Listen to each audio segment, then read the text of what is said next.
റാം നാരായൺ റാം. നമുക്ക് അറിയാൻ കഴിയുന്നതാണ് എങ്ങനെ തന്മയനാകുന്നു, എങ്ങനെ ലോകത്തിലെ രസങ്ങളെ അനുഭവിക്കുകയും അനുഭവങ്ങളിൽ ആഴമേറുകയും ചെയ്യാം. വിജ്ഞാനത്തിൻ്റെ സ്വരത്തിൽ കൂടുതൽ ഗൗരവത്തോടെ തന്മയനായി എല്ലാം അറിഞ്ഞുകഴിഞ്ഞാൽ എന്ത് അറിയാൻ കഴിയുന്നുവെന്ന് മനസ്സിലാക്കാം.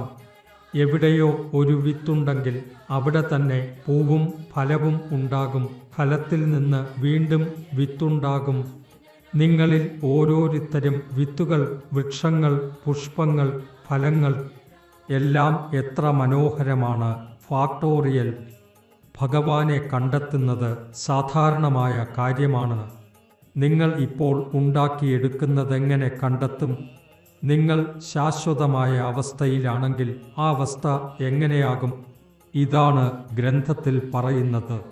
ഇത് മനസ്സിലാക്കാൻ മൂലാധാരം, സ്വാധിഷ്ഠാനം, മണിപുരം തുടങ്ങിയ തലങ്ങൾ സൃഷ്ടിക്കപ്പെട്ടിരിക്കുന്നു. അല്പദിവസങ്ങൾക്ക് മുൻപ് രഥയാത്ര നടന്നിരുന്നു. ഞങ്ങൾ ഔട്ട്സൈഡിൽ ബാംബുവിൽ നിർമ്മിച്ച രഥം വലിക്കുന്നത് കൊണ്ടുതന്നെ തിരക്കിലാണ്. ആ രഥം 7 തലങ്ങളാൽ നിർമ്മിക്കപ്പെട്ടിരിക്കുന്നു. അതിൽ വേപ്പിൻ മരത്തിൽ നിർമ്മിച്ച ജഗന്നാഥനെ വച്ച് അദ്ദേഹത്തെ ആരാധിക്കുന്നു. ഞങ്ങൾ ഓരോരുത്തരും സ്വയം രഥങ്ങളാണ്. ഞങ്ങൾക്കുള്ളിൽ ഈ തലങ്ങൾ ഉണ്ട്. ഓരോരുത്തരും സ്വന്തം രഥം വലിക്കുകയാണ്. പുറത്തെ രഥമില്ലാതെ പ്രവൃത്തി നടക്കില്ല.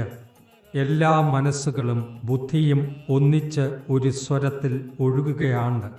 വീട്ടിൽ ഇത്രയും ഉള്ളപ്പോഴും തൃപ്തിയുണ്ടാകുന്നില്ല.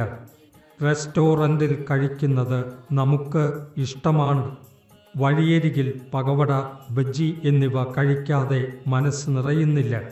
ഉള്ളിലെ രഥത്തെ ഉപേക്ഷിച്ച് ഞങ്ങൾ പുറത്തുള്ള രഥത്തിൽ മാത്രമാണ് മുഴുകിക്കഴിയുന്നത്. രഥത്തിൻ്റെ ചക്രങ്ങൾ ശബ്ദത്തോടെ കറങ്ങുകയാണ്. ഇത് നമ്മുടെ രഥത്തെ മനസ്സിലാക്കാനായാണ്. നമുക്ക് ഭൂപടം നോക്കി ഭൂമിയെ മനസ്സിലാക്കാനുള്ള ശ്രമമുണ്ട്. എന്നാൽ ഇപ്പോൾ ഭൂപടത്തിൽ മാത്രം മടക്കിക്കുഴയുകയാണ്. ഭൂമിയുമായി ബന്ധം വിച്ഛേദിക്കപ്പെട്ടു. നമ്മുടെ ദോലാപൂജയും ഇതുപോലെ ഒന്നൊന്നായി തലങ്ങളിൽ വെച്ച് നിർവഹിക്കുന്നു. ഞാനും നിങ്ങളും ഈ അനന്തമായ ശൂന്യതയിൽ കുലുങ്ങിക്കിടക്കുകയാണ്. ഞങ്ങൾ ഓരോരുത്തരും രാധയും കൃഷ്ണനും ആയി മാറിയിരിക്കുന്നു. അനവധി ഗ്രഹങ്ങളും ഉപഗ്രഹങ്ങളും തങ്ങളുടെ തൊട്ടിലിൽ കുലുങ്ങിക്കിടക്കുന്നു. ഈ സംയുക്ത ശക്തിയുടെ താത്പര്യം ശിവശക്തി എന്നാണ് അറിയപ്പെടുന്നത്.